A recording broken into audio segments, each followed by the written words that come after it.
ಸೋಮವಾರ ತಡರಾತ್ರಿ ನಡೆದ ಭೀಕರ ಅಪಘಾತದಲ್ಲಿ ಸ್ಥಳದಲ್ಲಿಯೇ 3 ಮೃತಪಟ್ಟಿದ್ದು ಹಲವರು ತೀವ್ರ ಗಾಯಗೊಂಡು ಆಸ್ಪತ್ರೆ ಸೇರಿದ ಘಟನೆ ನಡೆದಿದೆ. ಚಿಕ್ಕಬಳ್ಳಾಪುರದಿಂದ ಗೌರಿಬಿದನೂರಿಗೆ ಹೋಗುವ ಮಾರ್ಗದಲ್ಲಿರುವ ಈರದಿಮ್ಮಮ್ಮನ ಕಣಿವೆ ಪ್ರದೇಶದಲ್ಲಿ ಅಪಘಾತ ನಡೆದಿದ್ದು ಕಲ್ಲು ಸಾಗಿಸುತ್ತಿದ್ದ ಲಾರಿ ಮುಗಿಚಿ ಬಿದ್ದ ಕಾರಣ ದುರಂತ ಸಂಭವಿಸಿದೆ.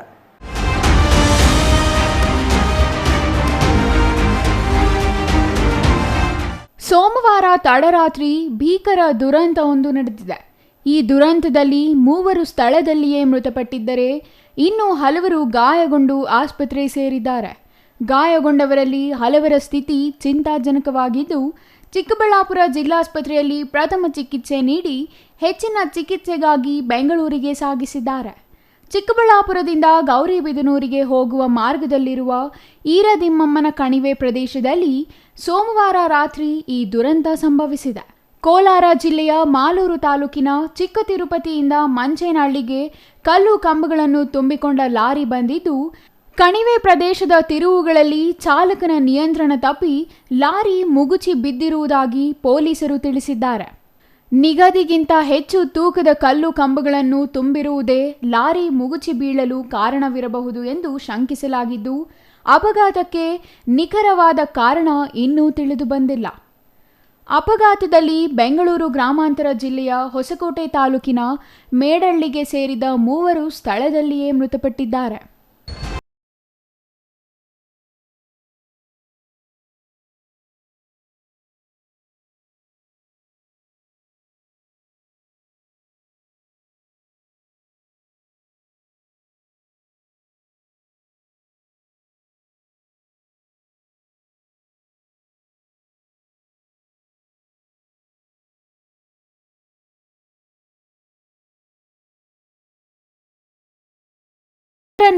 ಮುತ್ತು, ಅನ್ಸರ್, ಅಫ್ಜಲ್ ಎಂದು ಗುರುತಿಸಲಾಗಿದೆ.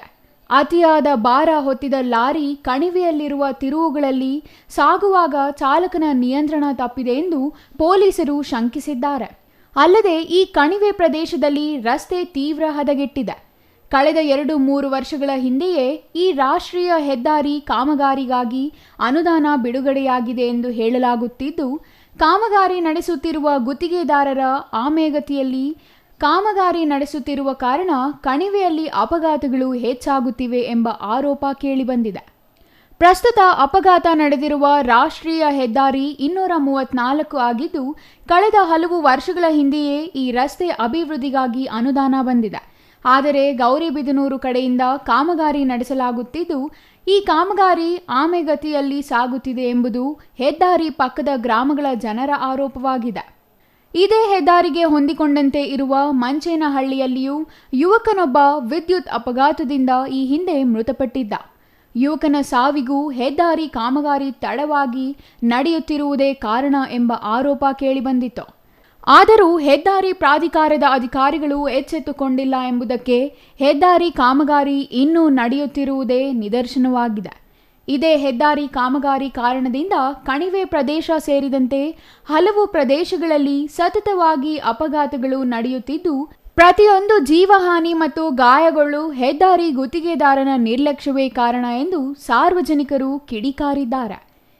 ಈರದಿಮ್ಮಮ್ಮನ ಕಣಿವೆಯಲ್ಲಿ ಸೋಮವಾರ ರಾತ್ರಿ ನಡೆದ ಅಪಘಾತದಲ್ಲಿ ಮೃತಪಟ್ಟ 3 ಮೃತದೇಹಗಳನ್ನು ಚಿಕ್ಕಬಳ್ಳಾಪುರ ಜಿಲ್ಲಾಸ್ಪತ್ರೆ ಶವಾಗಾರಕ್ಕೆ ಸಾಗಿಸಲಾಗಿದ್ದು, ಈ ಸಂಬಂಧ ಚಿಕ್ಕಬಳ್ಳಾಪುರ ಗ್ರಾಮಾಂತರ ಠಾಣೆಯಲ್ಲಿ ಪ್ರಕರಣ ದಾಖಲಿಸಿಕೊಂಡಿರುವ ಪೊಲೀಸರು ಮುಂದಿನ ತನಿಖೆ ಕೈಗೊಂಡಿದ್ದಾರೆ. Jangalahalli Ashwath, CTV news, Chikkaballapur.